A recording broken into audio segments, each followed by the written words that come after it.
I recently finished serving 10 years in state prison, so today I'm covering 5 people who are all celebrities and who all have been convicted. Which ones could survive prison, if any, and why? That's what I'll be talking about in this video, and since I looked like this when I first went to prison and eventually figured out how to do pretty alright in there, I'd like to think I know a thing or two about what it takes for your not-so-typical inmate to survive. So, if you've ever wondered what the prison experience would be for DannyMasterson, Todd Chrisley, Julie Chrisley, JoshDuggar, and GhislaineMaxwell, you're about to find out.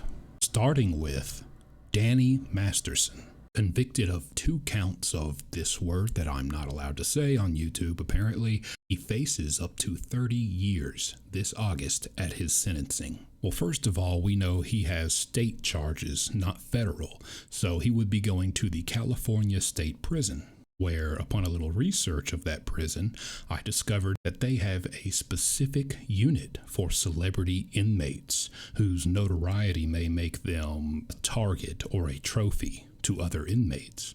This same unit is where other celebrities in the past, such as Suge Knight and Charles Manson, have been held as well. It has a reputation for being the most safe and secure unit in the entire California state prison system. So, if they place him there, I don't really foresee any physical harm coming his way from his fellow inmates. But let's just pretend for some reason he doesn't end up there.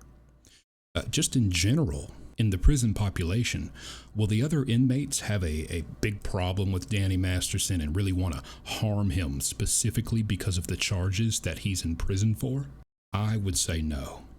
There's a lot of guys who are likely in there for the same thing as him, and even if they aren't, that action that he did and got convicted of, that's being done by inmates to other inmates all throughout the prison systems.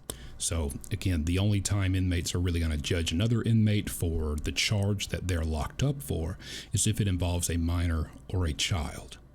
And I don't believe that's the case with DannyMasterson. So no, the inmates would not just be itching to harm him because of what he's there for. Okay, well, what about, he's famous, he's a celebrity. Wouldn't they want to just get him just because of that? In my experience, I think your average inmate, their first thought isn't going to be, hey, that guy, oh, I know him, he's been on a couple TV shows, let me go stab him. It's just pointless. Most inmates are not going to do something that doesn't benefit them or there's nothing for them to receive out of doing it. The first and main thing on an inmate's mind when it comes to something like a new inmate entering the cell block, they're going to be wondering, how can I benefit from this guy? What can I get out of this guy? And with DannyMasterson, they're going to assume, and I would assume too, he's got a lot of money. I don't see anything in his case that suggested he's lost his money for any reason. So yeah, they're going to be finding plenty of ways to benefit financially off of him. That's what they're going to care about. That could be extortion, maybe a blatant threat. If you want your health and well-being in here and you don't want anything to happen to you, you're going to have to pay us money. Or it could be, a more mutually beneficial business type situation that they work out. Maybe Danny wants to buy things or get access to things that an inmate or several other inmates are able to get. So they're going to be having a pretty good customer. Me knowing inmates and just how they think, you got a guy like that who probably has millions, they're probably going to charge him double, triple, who knows. So, point is the inmates will be more than happy about that situation. No matter how they get that money, as long as they're getting money from him, he's too valuable, he's too important to just meaninglessly stab because he's a celebrity. If they lose him, if anything happens to him, there goes their cash cow. We also don't know what his sentence will be. It may not be 30 years. He's facing up to 30, but he may not get it. If it's an amount of time that he thinks is manageable and doable, in his opinion, well, that's going to make a big difference in comparison to if he gets 30 or so years. We could see the case being no matter what little goodies and little stuff or activities, whatever he's buying to occupy himself back there, it just can't override his new reality, the hopelessness of it, how horrible it is, and that brings the possibility of him doing what many inmates do when they feel like they no longer have the will to continue, which is taking their own life. Now, that part, at least, is pure speculation, but it's a common enough occurrence for inmates when they give up that I felt it should be mentioned. That outcome aside, all in all, I'd say Danny Masterson will physically survive prison. Next is Todd Chrisley, currently serving a 12-year sentence at the FPC Pensacola for fraud, tax evasion, and conspiracy to defraud. This one's actually fairly simple. I do like to look at where each person is serving their time. What kind of prison is it? Because it does make a big difference as to what the likeliness of something happening or never happening is. For Todd Chrisley, he's serving his time at a minimum security prison camp. And pretty much any time you're talking about a minimum security prison or a camp, they call it sometimes, the main thing there, it's a much more desirable place to be than the other prisons in the mind of an inmate. There's much more freedom. There are plenty of activities. There are privileges that you don't get at other prisons. You're granted a lot more trust and leeway there, basically. And nobody really wants to leave. Nobody wants to give up all those good benefits and all those good perks of being on the minimum security compared to the medium or the maximum. So for that reason, nobody really wants to risk messing it up and getting in trouble and having to go somewhere else. So for the most part, there's just not a lot of violence at all on these minimum security prisons. Now, I'm not saying there's no violence ever, but it's not going to be that bad, and it is rarely going to take place. So unless there's just a very specific reason why someone would want to harm Todd Chrisley, I just don't see anything happening to him while he's on that minimum security prison. I mean, it's just that sweet. Then the other question I like to ask, will the inmates have a problem with the charges that he's there for specifically? No. What is he there for? Fraud and stuff like that? Of course, they're not going to care. He's not going to have any issues because of that. So as long as he just kind of socializes and carries himself the right way, shows a little respect, doesn't push too many buttons, doesn't cross any lines, I don't see him having any problems. As for his mental well-being, I mean, he's at a minimum security. There is no better place to find hobbies, activities, exercise equipment, sports, you name it. Plenty of things to get yourself immersed in, which is always good for you and one of the best ways to pass time. You got to find something to do. So he should be okay. So for those reasons, I think he will mentally and physically survive prison. Third, we have Julie Chrisley, currently serving a 7-year sentence at FCI Marianna for charges of fraud, tax evasion, and conspiracy to defraud. Honestly, I mean, all the same points that I made about her husband, Todd Chrisley, they apply to her. I mean, it's all the same thing. She's also at a minimum security camp. You get all the privileges. Everything I covered with that. Mental well-being, she gets all the activities and the hobbies to immerse herself in. As long as she carries and conducts herself the right way when she's socializing with these other inmates, I don't see her having any type of problem. Will they have a problem with her charges that she's in prison for? No. She's got the same ones as Todd Chrisley, and inmates do not care if you're in there for fraud. So, of course, I believe she will mentally and physically survive her prison sentence. Number 4, JoshDuggar, sentenced to 12.5 years at the FCI Seagoville for charges of child pornography. Okay, let's get right to his charges and how that's going to affect how he's treated by other inmates. There aren't many charges that are judged by other inmates, but one of the few that is, JoshDuggar has. I can confidently say that if it wasn't for where he's serving his prison sentence at specifically, it would cause him lots of harm and bring lots of trouble his way. But once again, he is at a minimum security prison. You just don't have anywhere near the same level of or frequency of violence that occurs at the other higher security prisons. Now, of course, this doesn't mean no violence ever occurs at the minimum security and that no violence could ever happen to Josh, because it could. I myself spent 7 months out of my 10-year sentence on a minimum security prison, and I got in at least about 5 fights there, and I saw plenty more.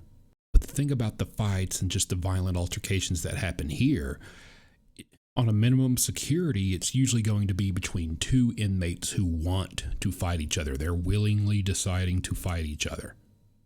Not really going to be between an inmate who wants to get this guy and then this guy who doesn't want any problems. He wants no issues. He doesn't want to fight, which is how I assume JoshDuggar would probably feel and think. But you don't really see a lot of that like you see on the higher security yards. Now, I looked up some articles with some mostly shock value headlines of other things that have occurred at this prison that JoshDuggar is at, but not involving JoshDuggar. But after reading them, I was underwhelmed. They all just seemed exaggerated. Of all these things the article was trying to list to make it seem like he was in some just godless war zone of a prison, there was one fight, just one, and it involved no weapons and no serious injuries, which is a good day when you're talking about prison. But something interesting I saw is that just a few months ago, he got in trouble because he was caught with a contraband cell phone that he had rented from another inmate. I believe he got an additional 2 months added on to his time and was placed in solitary confinement.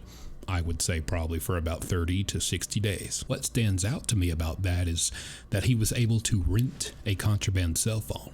It's no surprise that those phones are in there. That's not what I'm surprised about. It's that he was renting it from another inmate, which in my experience is pretty common. When you have inmates who have a phone, they might let their buddies use it for free for a little bit, but other people can come and rent it for an hour, 2 hours, a half hour, whatever.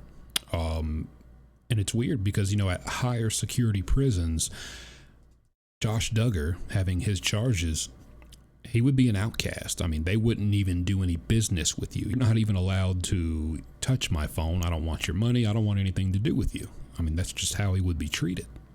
But here seems pretty different. Just weird that, of course, nobody else there with him at this minimum security, because it being the place it is, no one's expected or expects anyone to just brutally attack JoshDuggar for what he did to get into prison. But you don't have to associate with him in these common ways of just bartering and swapping and doing little business transactions. You don't have to do that. So, I guess this is just, he's at a great place for him.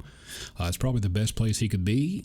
Seems like he's got it pretty easy in there compared to how it would be if he was somewhere else. Clearly, they just don't care enough. It's not that big a deal to them. So, for those reasons, I predict JoshDuggar will survive his prison sentence. However, if he continues getting in trouble like he recently has, he'll be sent to a higher security prison, probably the next higher up, which is medium security. And even though it's not max, it is a entirely different ballgame in comparison to minimum.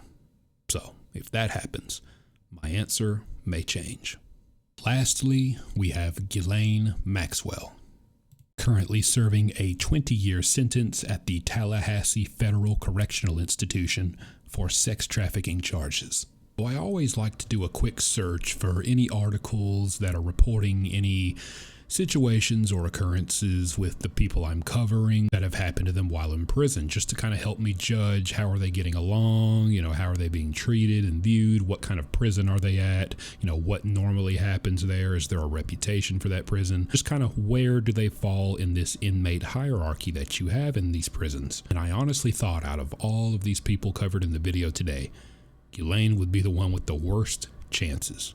But what I read in these articles really surprised me. Now, once again, she is also at a minimum security prison, big surprise, but she is absolutely flourishing there, it seems. She is teaching a course to other inmates about etiquette and how to conduct yourself in different circumstances, such as a job interview and things like that. She also has a job at the library, where she is apparently loved by inmates for her wonderful book recommendations. And again, the question I ask is, how will the other inmates feel about the charges of this person?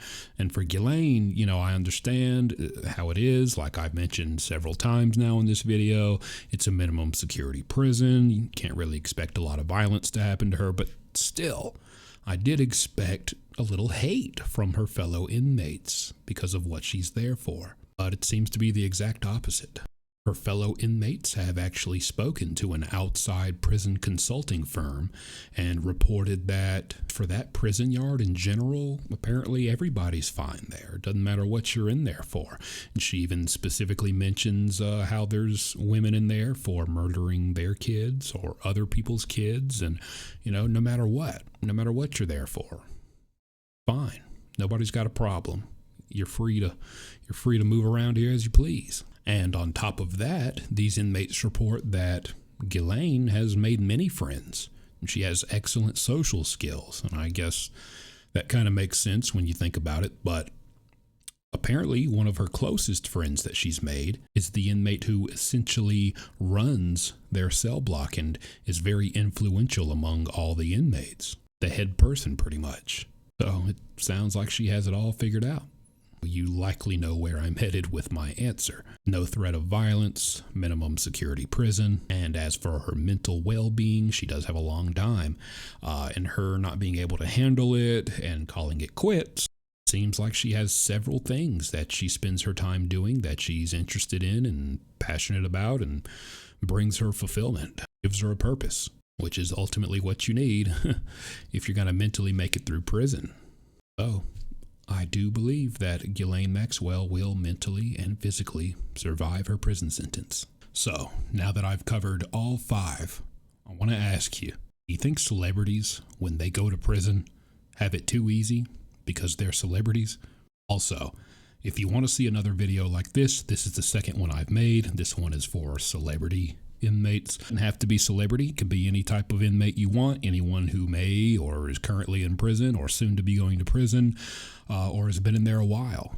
Who do you want to see me cover? Let me know in the comments. I'll round them all up and do my best. Thanks for watching.